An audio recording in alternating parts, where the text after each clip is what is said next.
to the world of parenting to help new parents, parents that have been doing this for a long time. I myself have 6 kids, ages from 28 years old to 9-year-old twins. So it's going to be pretty exciting, and I'm really excited to see where it goes. Thank you, everybody.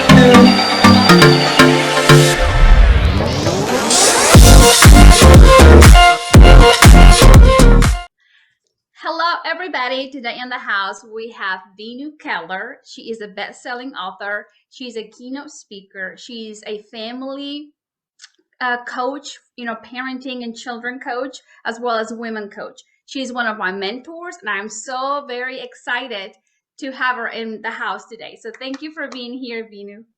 Oh, it's so great to be here. Thank you so much for inviting me. You're so welcome. Please share with us the good new news that we have about your new TV show.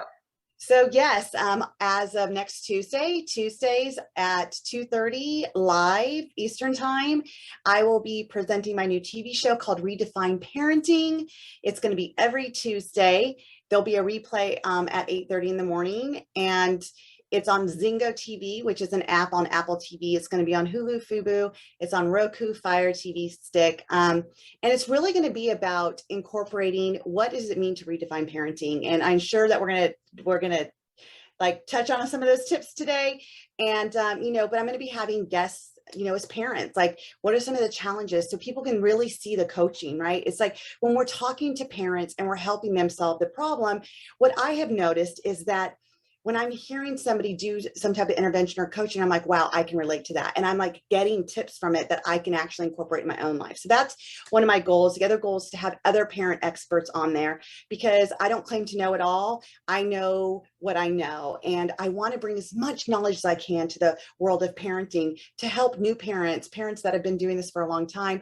I myself have 6 kids, ages from 28 years old to 9-year-old twins. So it's going to be pretty exciting, and I'm really excited to see where it goes. Yes, and I want to tell you all that about 16 years ago on ABC, we had a TV show where there was a nanny that flew from England, and she would teach the family how to interact with the child. And by the end of her season, of the home visit, the child would love and interact with the parents like how the parents expected the kids to interact. So Vinu does the same thing. She goes into homes and she works with the parent and child interaction, and I know there is a high percentage of success, and you would love her. We are just very privileged to have her in our Neuro Encoding family as our mentor. So please share with us, Vinu, a little bit about your background, who you are, who Vinu is, and what's your story. So I grew up in California, in Southern California. I was the first generation in my family to be born in the United States. My family is from India, in northern India, Punjab. And my parents were the first in our history to get divorced. And so that brought my grandparents and my uncles to California as well. And, a lot of my cousins are born there. And we all have kids that are now like half Indian, half American, half Spanish. Like we have such a variety of bloodline now that we've colored into our Indian bloodline. And growing up there, it was interesting because people see California as like one of the biggest melting pots, like all cultures, religions come to California and they prosper there. However, as a young child, being dark skinned, being a different culture, not really knowing my own culture at that time because I was raised in America, realizing I was different from the way that the children would treat me. And I was like told that they didn't want me touching them because they didn't want to be Black like me. I was called horrible names. I was, people would throw dirt clods at my head. It just, not growing up very feeling safe, not feeling I know my identity, feeling, I was bullied throughout all of school. By the time I was 13, I contemplated taking my life. Like that's when the thoughts of suicide came to me because I felt lonely. I would talk to my mom about things, but my mom did the best that she could with what she knew at the time. She was going through law school. She was working a couple jobs to put food on the table, and I realized the resilience, the determination, the confidence. Like, I definitely get that from my mother, is, to see that. And it was so funny because, I was just visiting my mom and my grandma in Idaho for a few weeks. And I was seeing her physical therapist because my hip has been out. And he was commenting to my mom. He's like, I see your daughter as you when you were younger. And my mom's like, no, no. And he's like, no, no, no, no. Like, I see how strong you are and confident. And your daughter is like, just like a little version of you. He's like, she says, I wish I could take the credit and say, yes, my daughter was like me. My daughter saw my hustle. My daughter saw me never give up because she was my why. And so that's all my daughter knew. If my daughter knew who I was growing up, timid, shy, no voice, not to be seen, not to be heard, she's like, I don't think my daughter would be who she is. And so in a weird way, that was a compliment. And it goes into what I do now, is how our parents show up for us is how we become. We take that on. We are sponges as children. And it doesn't matter what our parents say to us. It's the way that we absorb it, the filters that we create, and what we do as children growing up to determine how we're going to be as adults. And my whole thing about redefined parenting comes from the fact that a lot of the way we parent is through old baggage. So I grew up not feeling good enough, no self-worth, no self-esteem, no self-love. I didn't even know what it looked like, felt like. So I didn't even know if I had it or I didn't have it, but I didn't feel good about me. So fast forward, now I'm a mom. I was married to my first husband for 10 years. We have two beautiful boys who are now 28 and 23, but a big portion of their life, 9 years of their life, I raised them by myself. And I raised them through no self-worth, no self-esteem, no self-love, still contemplating, when can I kill myself? Like, when is my exit? When can I get out of this life? Because everything was difficult. Everything was hard, and I was only living because now my kids were my why. And I had this contemplation that, okay, I calculated, the youngest will graduate in 2016. So that's it. That's my year. I can finally go. I don't need to live in this life anymore. It's not the kind of life I wanted. Like, why me, right? Like, the questions I asked were so disempowering. Like, why me? Obviously God doesn't love me. If he loved me, he wouldn't let me live. And this is how I thought from the time I was 13 to 34. And I realized, watching my children now as adults, they don't have a lot of self-love, self-esteem, self-worth. And it dawned on me that it's not what we say, it's the way we portray it. It's what we do in our parenting. I'm grounding, I'm taking things away. So they're not even worth having. They're worth me taking everything away. They're worth me shutting them down instead of opening them up. And that's what they got through my parenting. And of course, I did the best that I could. What are some of the things I changed? I used to get spanked. I didn't spank my kids. I don't believe in spanking. I don't believe that hitting your child and making them feel bad is going to rectify what you want as the outcome. It's going to shock the behavior, but then what? What are we teaching them? That when we want you to listen, that we need to hit? Or is there another way that we can get their attention to shift that behavior? And that's really how I started to redefine parenting, because I was going into schools talking about bullying, self-harm, and suicide. I was a speaker all over the country for years on this topic. And what I realized is these kids can hear me in the school, but they're going back to that environment. They're going back to not feeling supported, seen, heard. They don't feel that there's an open, safe, and trusting space to communicate with their parents. And so that's when I'm like, oh, I got to get back into the homes. I got to start at the homes. And I had already developed what's called my in-home turnaround, which you made that analogy with the nanny. I would say there's some specific differences. The nanny was never married. The nanny's never been a mom. The nanny's, the nanny is a nanny. She's a babysitter. So she's coming in, bringing, time out and all that. I don't do, like, there's no need for time out. I bring a different approach, and I don't fly into your house and go stay in a hotel and then come back the next day. I live with you.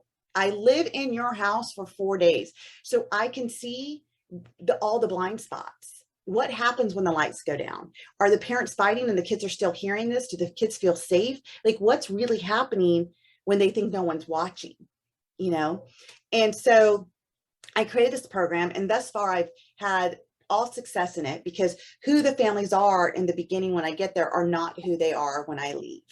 And it's more than just the kids are engaging and they love them. The kids are being seen and heard. The parents feel seen and heard. The parents actually can give a request to the kids and the kids do it. It's like the parents like, wait, what just happened? Like, what used to take me 5 times, like they're actually listening to me. You know why? Because a child needs to be heard before they hear you. A child needs to learn respect from receiving it before they know how to respect you. And that's the element that I'm bringing into the world of redefined parenting. Wow, that is beautiful. Yes.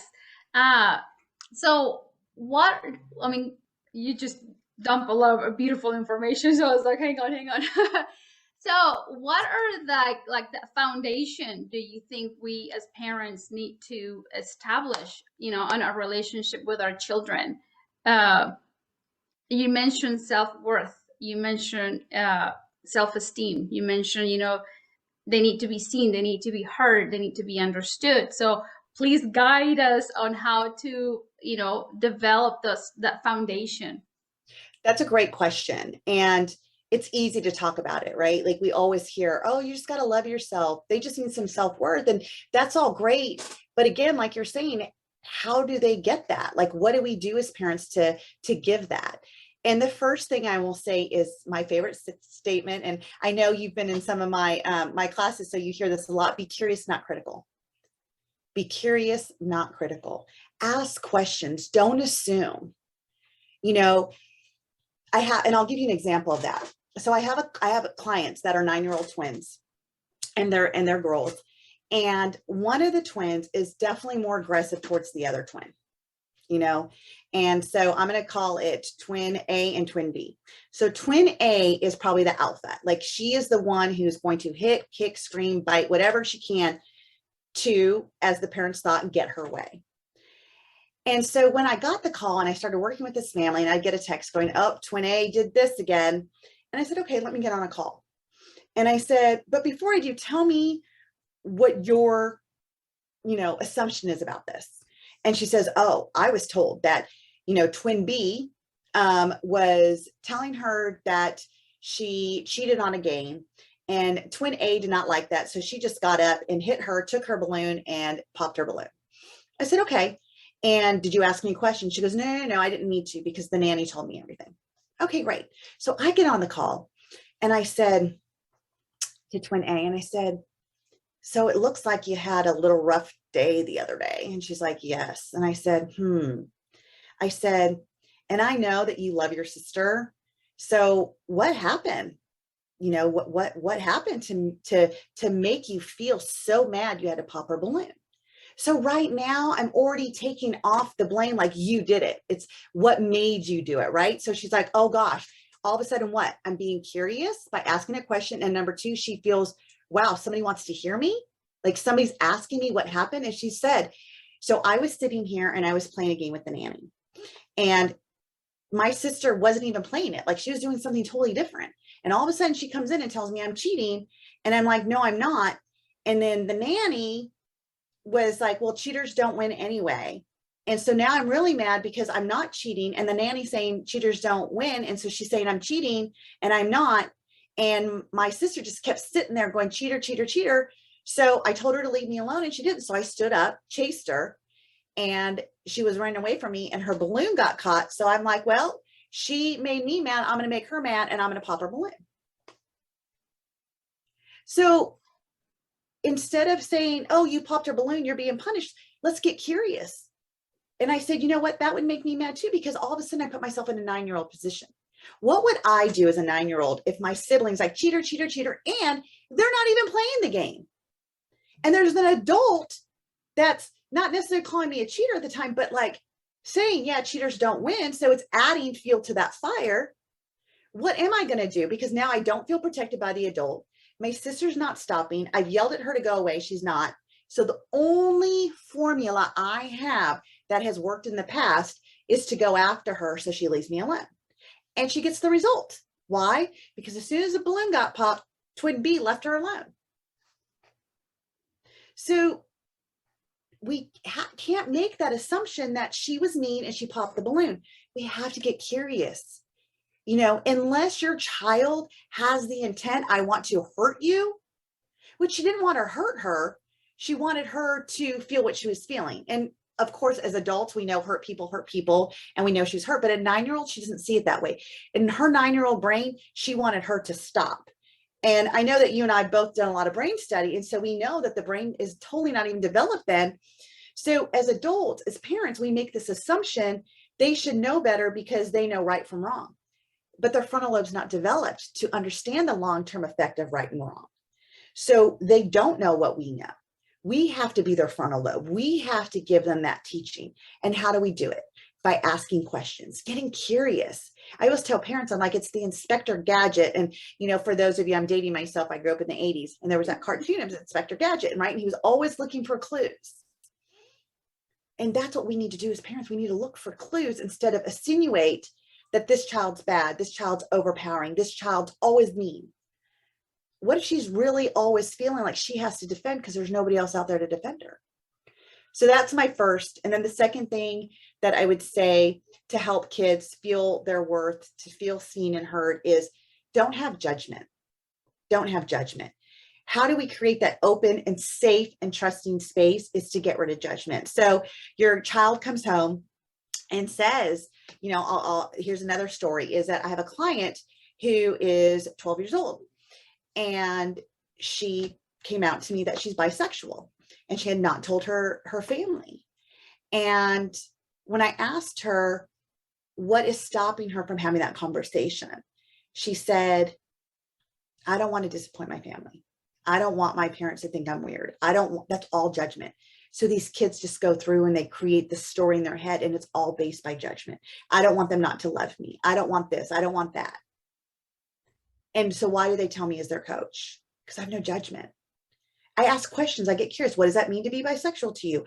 Where did you hear this? How have you explored it? How do you know about it? Because I give them that open and safe and trusting space to talk to me. So what I want to do, my mission is to help parents do the same thing. So their kids have self-worth. They know that they're worth listening. They know that they're worth being asked and not assumed. They're not criticized for their thinking. They're asking questions. So these two strategies definitely start to create that self-worth, to create that self-esteem that I am seen for who I am. Beautiful. Yes. And it's like, make that time, because sometimes we're busy with laundry, cooking, cleaning, appointments, but it's like, have that time of like that one-on-one where we can get curious and talk about the day and how did they, what was their favorite part of the day, or, any problems that they have. And it's like, be curious, because sometimes I'm guilty of it. Where it's like, just give me 1 minute. We give me 1 minute, because my mind is like on to go mode, getting something done for the house and benefit for them. Mm-hmm. But in reality, is like, we need to stop sometimes and give them that quality of time, because that's what's going to help them grow. And we're building that foundation, like we're talking about, the self-love, self-respect, self-esteem. Or yeah. I guess to remember to, just like we like to be seen, heard, and understood, they want to feel the same way. Right.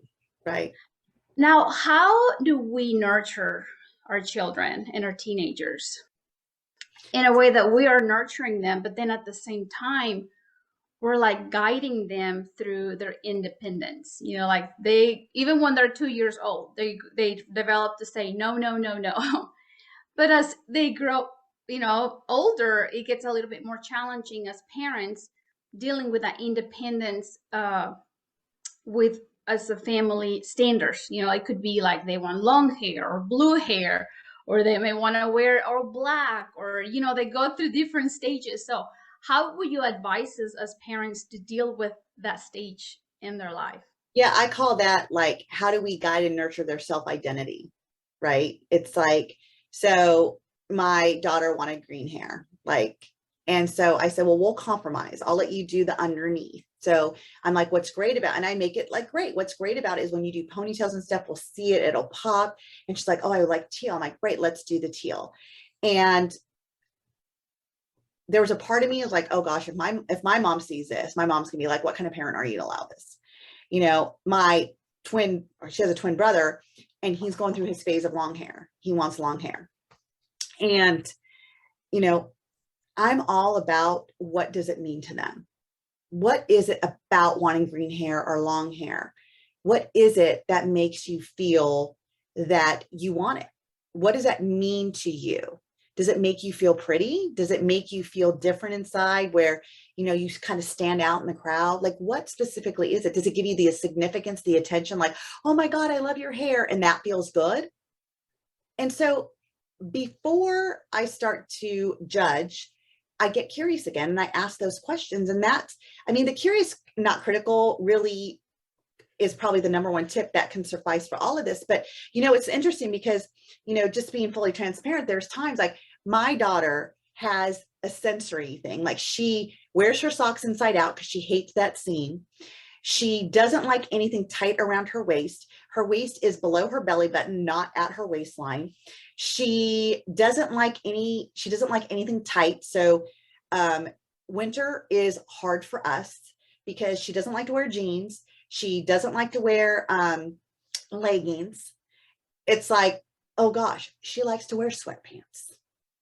Now, I don't know how many of you are moms of girls out there, but when I was a little girl and I dreamed, oh, I'm going to have a girl and she's going to look pretty and she's wearing these dresses and she's going to look so cute. And now how many styles are out there and they've like made them for little girls. And I'm like, oh my God, this is so cute. Not so much. She won't wear them. I shop at Walmart because they make the only type of sweats my daughter will wear. I'm kind of glad because they're only $3.99. But at the same time, we're going to a nice dinner and here my daughter's wearing sweats. And I'm like, no. In winter, we have uniforms. She won't wear the khaki pants or the blue pants. She wears her skirts.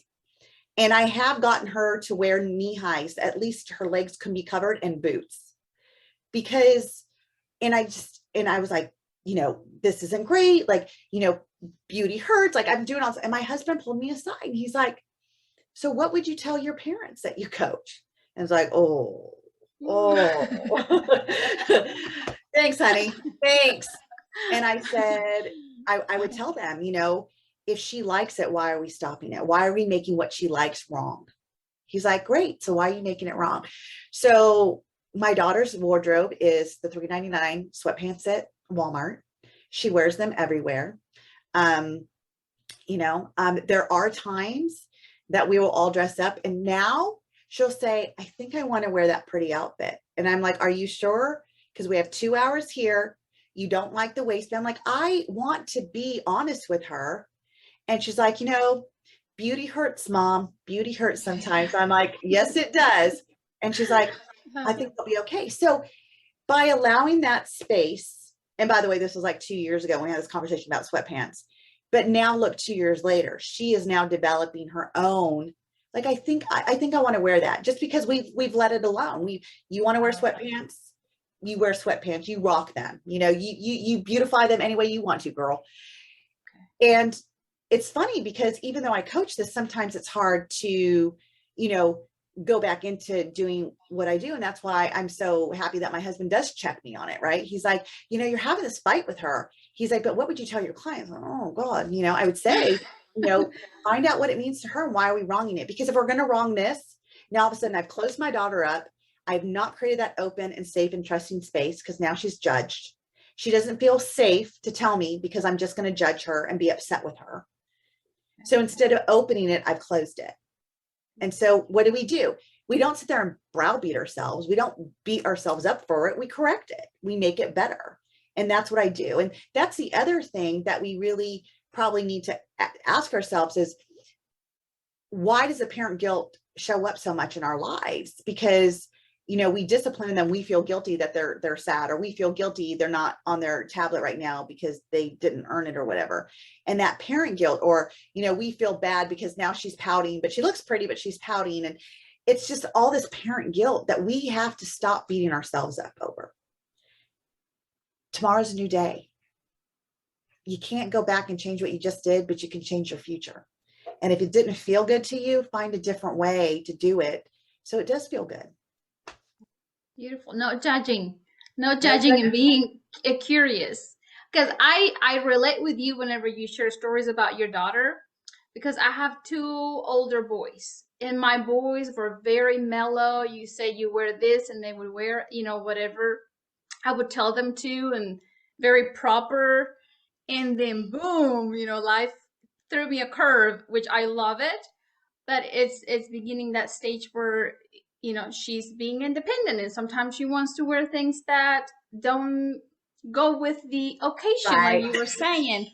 So I'm glad we talk about this, that you brought that up, so I can learn not to judge her, but encourage her independence in a way that I'm molding her. Like, she don't have to heal. Like, you have a beautiful phrase that goes like, they don't have to heal from a childhood. Right. What is your beautiful?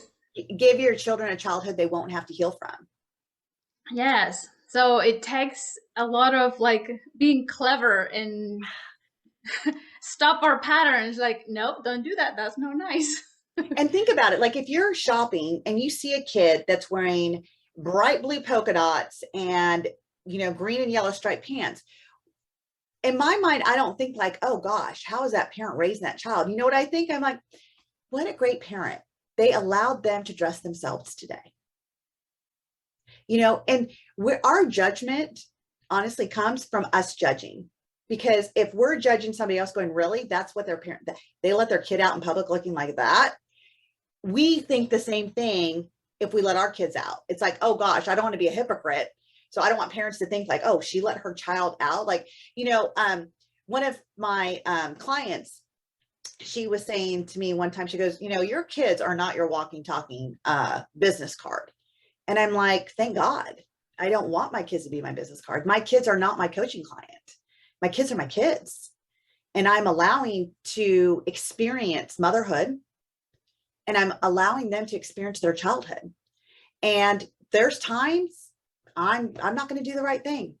There's times I'm going to lose my mind. There's times that I got to go and apologize to my child because I lost my mind in that moment and I let things stack. And they need to know that it's not about them. And I need to grow from that and have the discussion. How are we going to grow from this? Teaching our children ownership, teaching us ownership. And at first, when I heard that, your kids are definitely not your walking, talking business card, I thought to myself, well, who am I then? Who am I to be this parent coach if I'm not even, doing what I say I'm doing? And I realized, hearing my big mentors and hearing doctors don't go operate on their own kid. Doctors go and seek doctors because there's blind spots, because there's an emotional attachment in that moment. And I give myself permission to just be a mom. And I'm going to tell you, watch my TV show, because I'll be sharing lots of funny stories of the stuff that I go through and the learning I get from it. Right. And so once I stop and I correct myself, because if I don't want to judge my kids, I need to stop judging people out there. When I hear a kid screaming, of course I look, because I want to make sure the kid's okay. I want to make sure they didn't hurt themselves, whatever. But once I know they're just having a temper tantrum, I'm like, okay, the parents got it. Why make that parent feel more uncomfortable than they already are? Because what they're going to do is they're going to take it out on that kid, or they're going to enable that behavior so that behavior never stops. So let's just give that parent some time to take a breath and help their children through whatever's going on in that moment, so they can learn from it and not judge them. And once I started to do that years ago, the judgment that I had on myself started going away. The judgment I had on my children are going away,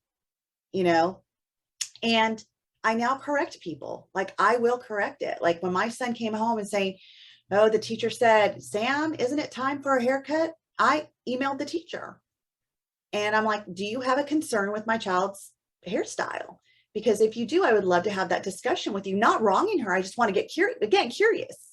You know, if there is, let's talk about it. You know, is it because it's in his eyes and you're concerned that he can't read well because his hair's in his eyes? Great. Thank you. Share that with me because I'll do something about that. You know, what are you seeing? And that teacher wrote me back. She goes, I apologize. I am so sorry. That's not my intent at all. And that's kind of what it is. Our intent is not to hurt people when we say things. It's just sometimes our filters aren't on our mouth and things come out a certain way. So even with that, get curious about what's really going on and support. Because now through that conversation, that teacher who is so lovey, like she's like probably the best teacher my kids ever had.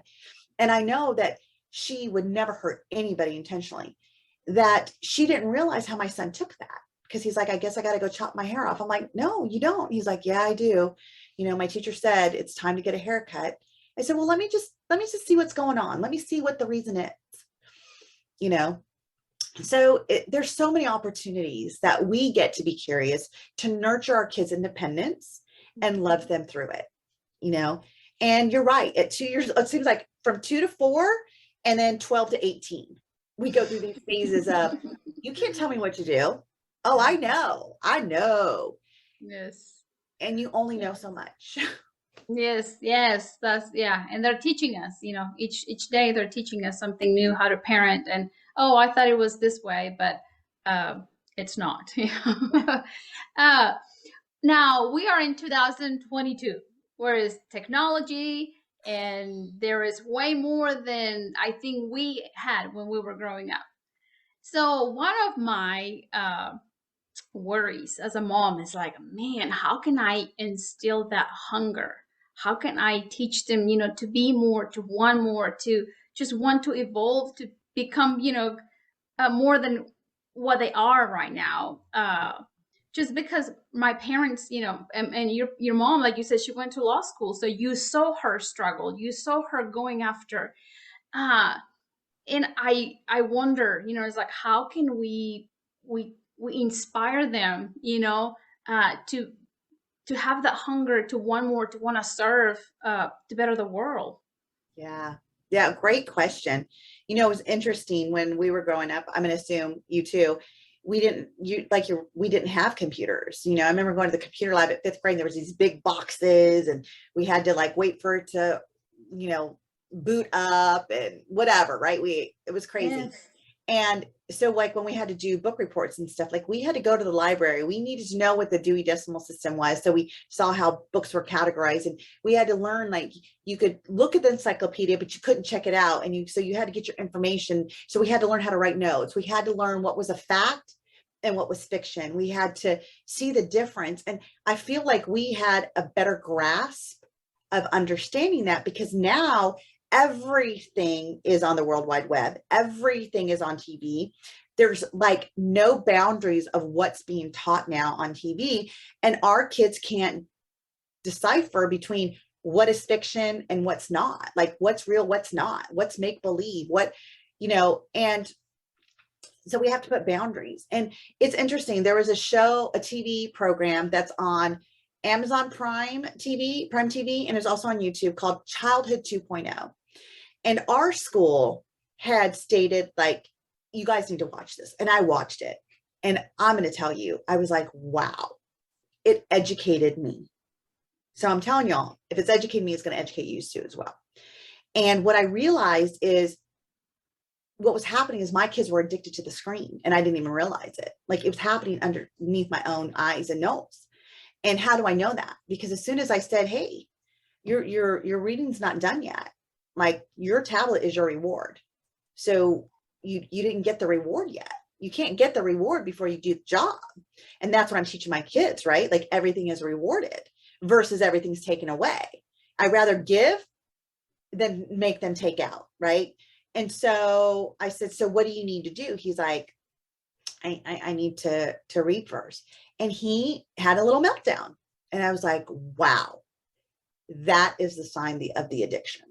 When my kids have this, like, I don't get TV tonight, there's an addiction. It's an addiction. And so we just created new boundaries. Like we have, Google has a family link. So everything's connected to me. Like my husband doesn't even have my password. Like when the kids want to download stuff, like it comes through me. I watch what they're downloading and I watch how long they're on their pads and I have timers on it. Like they have a 3-hour timer and it goes off also at 8 o'clock every night. And it doesn't come back on until 3:30 in the afternoon. So if you don't get your time, you don't get your time, but we have timers. Like that's the most. And I will say on the weekends is probably when they do the most screen time. But on the weekends, they only get 3 hours. You choose when you want to have it, and that's what we decided. And now we also have taken away screen time. There's no screen time between 8:30 and 9 because 9's lights out. And we want 30 minutes of them without any blue lights, we want their brains to shut down. If they want to read, they can read, but there's no more TV now. And I'm going to tell you, if we listen to our kids, they'll give us their formula. And how do we know to take that TV away? Because my daughter decided to cut all her hair off from like down here to here. And, I don't normally punish, but sometimes there is punishments. And she wasn't punished because she cut her hair, because I think like that's just a natural consequence. I guess you're going to go around with your hair looking like that. It was more that she lied about it. And I don't do lying in my house. And so I just say, I think you need some time to think about, the reasons why we lie. And so I think you don't need TV today. I think you just need to take your bath, have some time just to settle down and think about it. And, I'm not mad. I said, I'm hurt that you feel like you have to lie to me about it. I said, and we need to solve this. The next day, she was telling one of our family friends, she goes, I had the best sleep last night. And our family friend's like, oh, well, what was different? She goes, well, mom said I couldn't have any TV and I was bored. So I just went to bed and I fell asleep. And she goes, and I fell asleep so fast. And I got up this morning and she's like stressed. She goes, and I feel so good this morning. And I'm like, that's the formula. Don't let them have TV at night. Let them go to bed. They'll fall asleep faster. And there you go. And that's it. And it's working. And it's working. So we hear our own kids' formula that they don't even know they're giving us the formula if we just listen. What's working for them. And that's one of the things that I do as a coach. I'm constantly looking at like what's working, what's these kids' formula. When I deal with these teenagers that are like, I call it like in a lull, right? Like they're in like a little pocket of sadness. And if they stay there, we can call it depression, but I don't want my clients to stay there. So I'm always like, okay, so, one of my clients is like, so I forced myself to get off the couch today and I baked and I did this and I did that. And I'm like, great. I said, so what was your formula? And she goes, well, what do you mean? And I said, so all week you didn't want to get off the couch, but you decided to. What was your, and this really well, we say, what's the pull, right? What was the pull, not the push? And she said, well, you texted me the other day and you reminded me that baking makes me happy. And so I thought to myself yesterday, I'm hungry and I really can use some muffins. So it pulled her to get off the couch. And I said, so that was yesterday. How's today? She goes, I never got back on the couch. I'm not on the couch. And then she listed all the activities she's did in the last 24 hours. And it's amazing. And so I said, well, that's your formula. She's like, what's my formula? And so we made a list of all the things that make her happy that she can do inside because she likes to be outside, but she had tonsillitis, so she couldn't go outside. So we made a list. And so I said, so going forward this week, you still have 2 more days inside. You get to choose what you want to do that makes you happy. And she goes, oh my gosh, I think I'm going to do the project of doing her photography stuff. And I'm like, that would be amazing. Why don't you send that to me so I could celebrate it with you? Like, these are the things, like I just listen. I listen to what their formula is and I'm able to support them so they get out of that lull and we don't have to call it depression. Yeah. What makes you happy, and then she lists all of them and then, let's celebrate. So they want to be celebrated. We all want to be celebrated. Oh, yes. Thank you so much. Please let us know where can we find you. If there is anybody in our audience and they want to know more about you, of course, I'm going to promote your TV show as well. because I'll be watching it. So where can we find you? So I'm all over social media as Vinu Inspires. I'm probably more active. I have a Facebook group called Redefine Parenting, and we're going to be doing an extension. I have a team that's creating a group coaching opportunity for people that's going to be called Redefine Parenting Hub, which is going to be a paid subscription. But for now, I still have my Redefine Parenting group that parents can come in, we can engage, ask questions. I'm on Instagram, LinkedIn, I'm on all those places. And if you need any support, please reach out. I have a book for all your listeners. If they go to venuinspires.com/ebook, they can download my new book called Teach Your Children That They're Enough. Okay, yes. And it's 3 proven steps to help raise your child's self-esteem. There's even a little quiz in here that you can kind of, I have a lot of parents that, oh, my kids are good, my kids are great. And they take the quiz and they're like, oh, they're not so great, So yeah, it's a free ebook for you guys. So please take the time, take the time. It literally, you can read it in 35 minutes. I made it very quick and easy, 3 chapters, 3 specific chapters to help boost your kids' self-worth and self-esteem. Just by doing these things, we'll incorporate all that. Awesome. Yeah, I'll be reading it too. I haven't read it. Before you go, please share with us, what is your core message that you can share with us today so that we can create a brighter future? Let go of your baggage and parent through fresh eyes. And in order to do that, it's be curious, not critical. When we're curious and not critical, we will give our children the childhood that they won't have to heal from.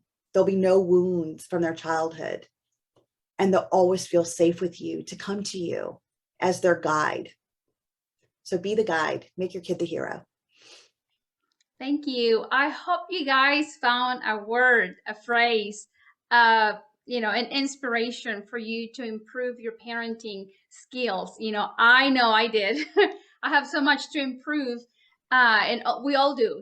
There is always room for improvement. There's always room for growth in our life. So I hope you enjoy this interview. Thank you so much. High five, Vinu. Yay, high five. Blessings to you all. Thank you so much. Thank you. Hey.